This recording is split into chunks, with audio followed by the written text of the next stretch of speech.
ఈ video click చేసిన వాళ్ళకి నా ధన్యవాదములు. ప్రతి ఒక్కళ్ళు చివరి వరకు ఈ వీడియోని చూడండి. ఇక వీడియోని ప్రారంభిద్దాం. కురుక్షేత్ర యుద్ధం అనగానే మనకు టక్కున గుర్తొచ్చే పేర్లు కృష్ణుడు, అర్జునుడు, భీష్ముడు. అవును కదా. కాని అసలు ఆ మహాసంగ్రామానికి నిప్పు రాజేసిన మాస్టర్ మైండ్ గురించి ఈ విశ్లేషణలో మనం డీకోడ్ చేయబోతున్నాం. సాధారణంగా శకుని అనగానే ఒక నీచమైన జూదరి అనో, ఒక కుటిలమైన విలన్ అనో అనుకుంటాం. కాని ఒక్క క్షణం ఆలోచిద్దాం. ఏ మనిషి పుట్టుకతోనే అలా విలన్గా మారిపోడు కదా. తీవ్రమైన గాయానికి గురైన ఒక మేధావి హస్తినాతుల సామ్రాజ్యాన్ని లోపలి నుండి ఎలా నాశనం చేశాడనే పక్కా సైకలాజికల్ వ్యూహాన్ని ఇప్పుడు చూద్దాం. సరే, ఇప్పుడు నేరుగా ఈ వ్యూహంలోకి వెళుదాం. ఈ మాస్టర్ ప్లాన్ ఎలా ముందుకు సాగిందో, ఆ psychological operation step by step ఎలా జరిగిందో చాలా త్వరగా ఒక లుక్ వేద్దాం. మొదటగా ఈ కథ అసలెక్కడ మొదలైంది, ఆ గాంధార దేశపు విషాదం ఏంటి అనేది గమనిద్దాం. అస్సలు ఏం జరిగిందంటే, భీష్ముడు తన బలాన్ని భయాన్ని ఉపయోగించి కళ్ళులేని ధృతరాష్ట్రుడికి గాంధారిని ఇచ్చి పెళ్లి చేయాలని గాంధారరాజు సుబలుడిపై తీవ్రమైన ఒత్తిడి తెచ్చాడు. ఇక్కడ మనం అర్థం చేసుకోవాల్సిన పాయింట్ ఏంటంటే, ఒక బలవంతుడి ముందు భయంతో తలవంచాల్సి రావడం ఒక క్షత్రియ కుమారుడికి మరణం కంటే దారుణం. హస్తినాపురపు గర్వం తన సోదరి జీవితాన్ని చీకటిమయం చేసిందన్న ఆవేశమే శకుని మనసులో ఆ మొదటి ద్వేషానికి పునాది వేసింది. ఆ తర్వాత జరిగిన దారుణం గురించి ఇప్పుడు మాట్లాడుకుందాం. గాంధారికి అంతకుముందే ఒక మేకతో పెళ్లి జరిగిందనే రహస్యం బయటపడటంతో కోపంతో రగిలిపోయిన ధృతరాష్ట్రుడు రాజు సుబలుడిని, అతని 100 మంది కొడుకులను కారాగారంలో బంధించాడు. ఇక్కడ ఈ 1 అనే అంకెను గమనించండి. అది కేవలం ఒక నెంబర్ కాదు. జైల్లో ఉన్న ఆ 100 మందికి రోజుకు ఆహారంగా ఇచ్చే ఒకే ఒక్క పిడికెడు గింజలకు అది ప్రతీక. ఆ పరిస్థితి ఎంత భయానకమో ఊహించుకోవచ్చు కదా. ఆకలితో కళ్లముందే తన అన్నదమ్ములు ప్రాణాలు వదులుతుంటే తండ్రి సుబలుడు గుండెలు పిండేసే ఒక కఠినమైన నిర్ణయం తీసుకున్నాడు. ఆ 100 మందిలో అత్యంత తెలివైనవాడైన శకునిని బతికించడానికి మిగతా 99 మంది తమ వాటా ఆహారాన్ని త్యాగం చేశారు. అంటే 99 మందిని బలిపెట్టి ఒకరిని బతికించారన్నమాట. రోజూ కన్న తండ్రి అన్నదమ్ములు చనిపోతుంటే వాళ్ల వాటా గింజలు తింటూ బతకడం శకుని హృదయాన్ని పూర్తిగా రాయిలా మార్చేసింది. ఇక ఇక్కడ నుంచే అసలు సిసలైన మోసపూరిత వ్యూహం మొదలైంది. ఈ స్ట్రాటజీ ఎంత పకడ్బందీగా ఉందో ఇక్కడ గమనిద్దాం. సుబలుడు చనిపోయే ముందు ఒక కోరిక కోరాడు, తన ఎముకలతో పాచికలు చేయమని. అవి ఎప్పుడూ శకుని మాట వినేలా దీవించాడు. ఇంకో షాకింగ్ విషయమేంటంటే, తన కుటుంబం పడ్డ కష్టాన్ని, ఆ నొప్పిని ఎప్పటికీ మర్చిపోకూడదని శకుని. ఇంతవరకు వీడియో చూసినందుకు చాలా ధన్యవాదములు.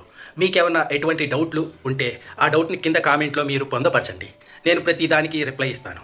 ఇక మిగతా వీడియోని కావాలనే తన కాలికి గాయం చేసుకున్నాడు. ఆ కాలి నొప్పే అతని ప్రతీకారానికి ఇంధనం. ఆ తర్వాత చాలా నెమ్మదిగా ఒక నమ్మకమైన సలహాదారుడిగా హస్తినాపురంలోకి ఎంట్రీ ఇచ్చాడు.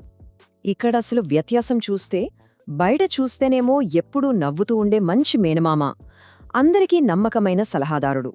కాని లోపల ప్రతీకారంతో రగిలిపోతున్న ఒక వినాశన రూపశిల్పి. శత్రువును నాశనం చేయడానికి వాళ్లతోనే స్నేహం చేయడమనేది సైకలాజికల్ వార్ఫేర్లో అత్యంత డేంజరస్ ట్రిక్ కదా. ఇప్పుడు ఈ విశ్లేషణలో అత్యంత కీలకమైన ఘట్టానికి వచ్చాం. దుర్యోధనుడి అహంకారాన్ని ఒక ఆయుధంగా ఎలా మలిచాడు. శకుని ఏనాడూ నేరుగా కత్తిపట్టి యుద్ధం చేయలేదు. దాని బదులు దుర్యోధనుడి అభద్రతాభావాన్ని పక్కాగా టార్గెట్ చేశాడు.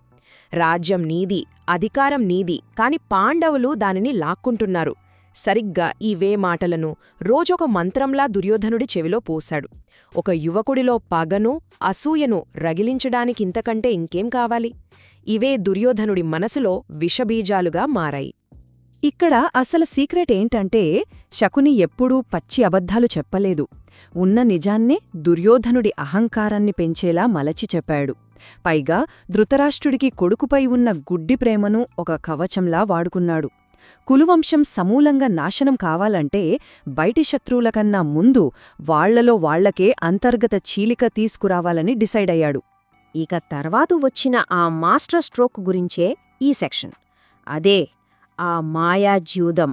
భౌతిక ఆయుధాన కంటే బుద్ధి ఎంత పదునైనదో, ఎంత ప్రమాదకరమైనదో ఇక్కడ మనకు స్పష్టంగా కనిపిస్తుంది. ధర్మరాజుకున్న ఒకే ఒక్క బలహీనత. ఇంతవరకు వీడియో చూసినందుకు చాలా ధన్యవాదములు. మీకేమన్నా ఎటువంటి డౌట్లు ఉంటే ఆ డౌట్ని కింద కామెంట్లో మీరు పొందపరచండి.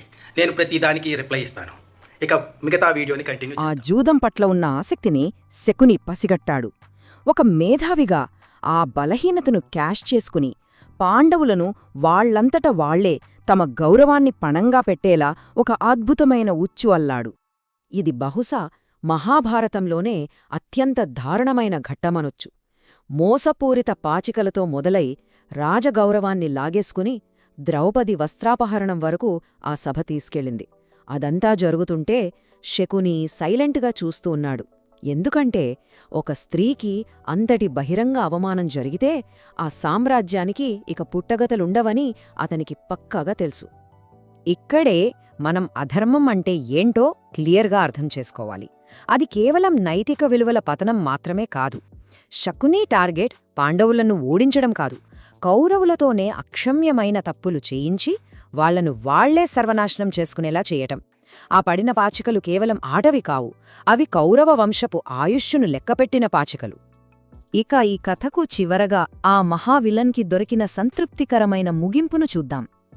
కురుక్షేత్ర యుద్ధం చివర్లో సహదేవుడి చేతిలో శకుని చనిపోయాడు. కాని ఒక్కసారి వెనక్కి తిరిగి చూద్దాం.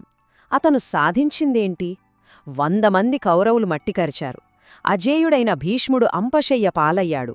మొత్తం హస్తినాపురం నెత్తురోడింది. తన తండ్రికిచ్చిన మాటను, తను వేసుకున్న బ్లూప్రింట్ను 100% అమలు చేసి చూపించాడు.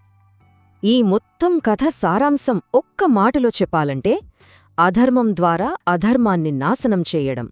లోకానికి అతనొక విలన్ కావచ్చు, కాని తన కోణంలో అతనొక రివెంజ్ హీరో. తన కుటుంబంపై జరిగిన దారుణమైన అన్యాయానికి ఒంటరిగా పోరాడి బదులు తీర్చుకున్నాడు. ఆ ముగింపు అతనికి ఓటమి కాదు, ఒక విచిత్రమైన ప్రశాంతతను, తృప్తిని ఇచ్చింది. ఇక ఈ విశ్లేషణను ముగించే ముందు ఒక్క ప్రశ్న ఆలోచిద్దాం. ఒక మనిషిని తీవ్రంగా అణచివేసి ఘోరమైన అన్యాయం చేసినప్పుడు ఆ గాయం భవిష్యత్తులో ఎలాంటి ప్రళయాన్ని సృష్టిస్తుంది? జైల్లో ఆ ఒకే ఒక పిడికెడు గింజల వెనక ఉన్న ఆకలి కేకలు ఒక మహాసామ్రాజ్యాన్నే శ్మశానంగా మార్చేశాయి కదా. ఇది కేవలం ఒక పాత కథ కాదు, మానవ మనస్తత్వంలోని గాయాలు, పగ ఎలా పనిచేస్తాయో చెప్పే ఒక సజీవ సాక్ష్యం. ఆలోచించండి. వెళ్ళిపోకండి. ఇంతవరకు వీడియో చూశారు కదా, మీరు ఏమర్థం చేసుకున్నారో ఒక మాటలో కామెంట్ సెక్షన్లో రాయండి. నేను తిరిగి దానికి రిప్లై ఇస్తాను. ఇక సెలవు, తర్వాత వీడియోలో కలుసుకుందాం.